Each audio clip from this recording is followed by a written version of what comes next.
Carlo অ্যানচেলত্তির কথা একটাই, Neymar junior যদি 100% ফিট না থাকে তাহলে কার্লো অ্যানচেলত্তি নেইমার জুনিয়রকে বিশ্বকাপের স্কোয়াডে ডাকবে না। বাট নেইমার জুনিয়র কি 100% ফিট আছে? এখন থেকে 4 বছর আগে নেইমার জুনিয়র যেমন পারফরমেন্স করছে, ওই পারফরমেন্স, ওই এনার্জি কি নেইমার জুনিয়র দিতে পারবে? নেইমার তো ভাই আগের মতো ইয়ং নাই, নেইমারের আগের মতো ফিটনেস নাই, আগের যে স্পিড, ওই স্পিড নেইমার জুনিয়র এখন আর পাবে না। তাহলে কিসের ভিত্তিতে কার্লো অ্যানচেলত্তি নেইমার জুনিয়রকে বিশ্বকাপের মতো একটা টুর্নামেন্টে নিয়ে যাবে? এর উপর নেইমার জুনিয়র এখন ব্রাজিলের মেন প্লেয়ারও না, যেমনটা 2014 বিশ্বকাপে ছিল, যেমনটা 2018 বিশ্বকাপে ছিল, যেমনটা 2022 বিশ্বকাপে ছিল। এখন কার্লো অ্যানচেলত্তির কাছে প্লেয়ার আছে, Raphinha, Vinicius Junior, Endrick, Cunha, Joao Pedro. Carlo অ্যানচেলত্তির কাছে হিউজ অপশন আছে। এখন কেন কার্লো অ্যানচেলত্তি এই বয়স্ক 34 বছরের একজন প্লেয়ারকে, যে ফিট না, তাকে নিয়ে বিশ্বকাপের পরিকল্পনা করবে? এর উপর নেইমার জুনিয়র ইউরোপ ছাড়ছে, সৌদি আরবের মতো একটা টুর্নামেন্টে খেলে আসছে, এরপর এখন আবার ওই স্যান্তোসে ব্যাক করছে, যেখানে যে টিমে কোনো কোয়ালিটিফুল প্লেয়ার নাই। আর সব থেকে বড় কথা, 2023-এর পরে নেইমার জুনিয়র এখন পর্যন্ত ন্যাশনাল টিমেই চান্স পায় নাই, ন্যাশনাল টিমের জার্সিতে একটা ম্যাচও খেলতে পারে নাই। তাহলে কার্লো অ্যানচেলত্তি কিসের ভিত্তিতে, কোন ভরসায় নেইমার জুনিয়রকে 26 বিশ্বকাপের জন্য স্কোয়াডে ডাকবে? নেইমার জুনিয়রকে নিয়ে কার্লো অ্যানচেলত্তি কেন পরিকল্পনা করবে?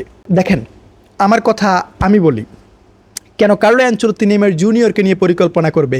কেন কার্লো অ্যানচেলত্তি নেইমার জুনিয়রকে 2026 বিশ্বকাপের স্কোয়াডে রাখতে হবে? ধরুন কার্লো অ্যানচেলত্তি বিশ্বকাপের ম্যাচ খেলতে গেছে, অপোনেন্ট ব্রাজিলের টিমকে ব্লক করলো, অপোনেন্ট ব্রাজিলের টিমকে সম্পূর্ণ লক করে ফেলছে।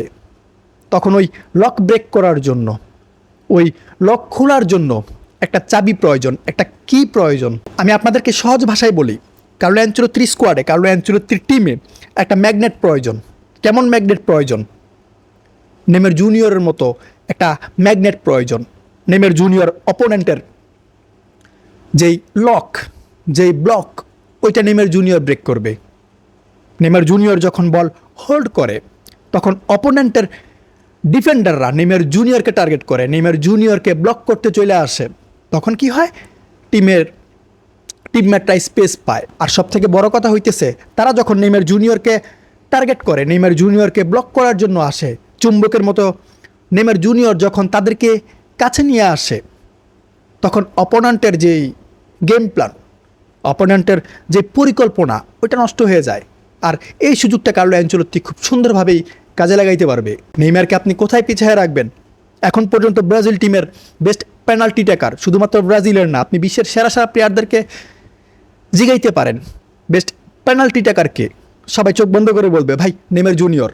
আপনি ফ্রি কিকের কথা বলেন, আপনি সেট পিসের কথা বলেন, নেইমার জুনিয়রকে আপনি কোথাও পিছিয়ে রাখতে পারবেন না। অ্যানচেলত্তি যদি নেইমার জুনিয়রকে নিয়ে পরিকল্পনা করে, নেইমার জুনিয়র শুধুমাত্র প্লেয়ার হিসেবে স্কোয়াডে ইন করবে না, প্লেয়ার হিসেবে বিশ্বকাপ খেলবে না। নেইমার জুনিয়র কার্লো অ্যানচেলত্তির চিপকোড হবে। নেইমার জুনিয়র অ্যানচেলত্তির কি প্লেয়ার হবে? নেইমার জুনিয়র এমন প্লেয়ার যে কোনো মুমেন্টে, যে কোনো সেকেন্ডে, যে কোনো মিনিটে গেম চেঞ্জ করে দিতে পারবে। আপনার 90 মিনিট খেলানোর প্রয়োজন নাই। নেইমারের ফিটনেস নাই তো, আপনি দেখাইতেছেন ফিটনেস ইস্যু, নেইমারের ফিটনেস নাই। আপনি নেইমারকে 90 মিনিট খেলাইতে হবে না, আপনি নেইমারকে 50 মিনিট খেলান, 60 মিনিট খেলান। ওই 50-60 মিনিটে নেইমার জুনিয়র আপনাকে যা দিবে, আপনার অ্যাটাকিং লাইনের 4-5 প্লেয়ার তা দিতে পারবে না। ওই 50 মিনিট, 60 মিনিট নেইমার জুনিয়র আপনার গেম চেঞ্জ করে দিতে পারবে, কারণ নেইমার জুনিয়র ওই কোয়ালিটির প্লেয়ার।